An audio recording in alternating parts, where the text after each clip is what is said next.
Yeah, I mean, I think we have to kind of separate this. That the club owners have created the damage, and they're the ones that have to repair the damage. The clubs themselves, the clubs are almost like collateral damage in this because they are owned by these people, but these people don't have the same affection and connection that fans do. So, in many ways, the clubs are not to blame. It's the people in charge. So, how do you punish the people in charge of the club without punishing the club, without punishing the supporters and the players who had no part in this? That's a difficult thing. Is it a financial penalty?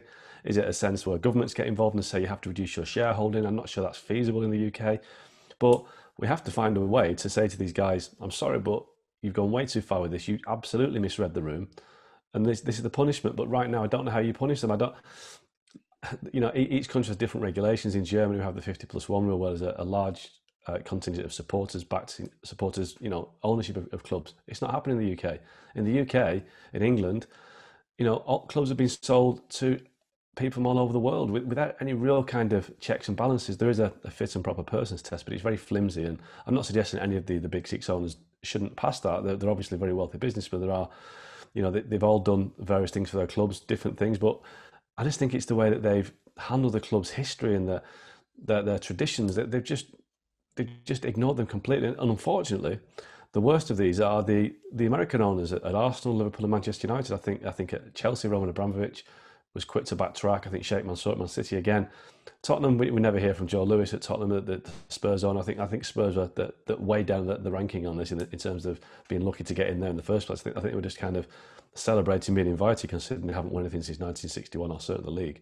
But how do we punish owners, billionaire owners, for what they've done? It's very difficult.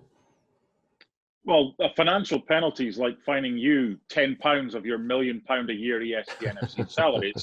It's not going to make a dent.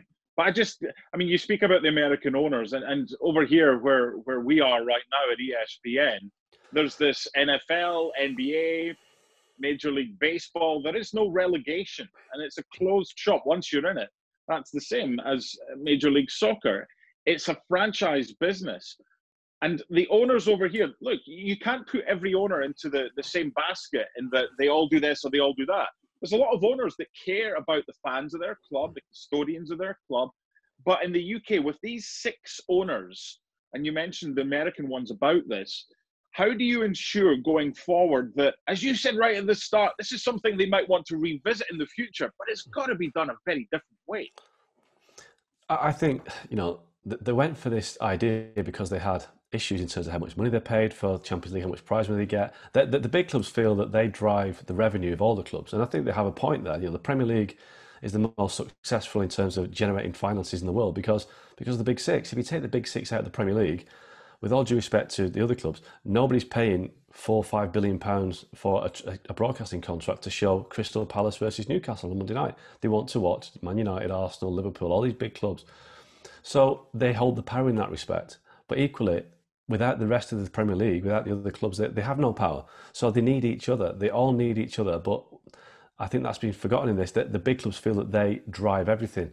But we've all seen, Leeds United have been a fantastic addition to the Premier League this season. Wolves in the past. We've seen clubs at the bottom of the league beat the top of the league. And we've seen, 20 years ago, Leeds United were in the Champions League semi-finals. Newcastle were a Champions League team. Everton, massive club, have won more league titles than Tottenham and Man City combined. So how do we judge these big super clubs?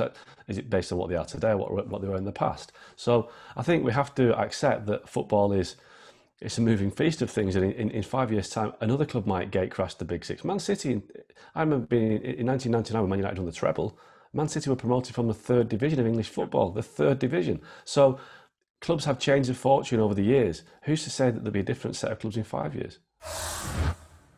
Well, thank you very much for watching ESPN on YouTube. For more sports highlights and analysis, be sure to download the ESPN app. And for live streaming, premium content, and let's not forget as well, ESPN FC 7 days a week. Subscribe to ESPN+.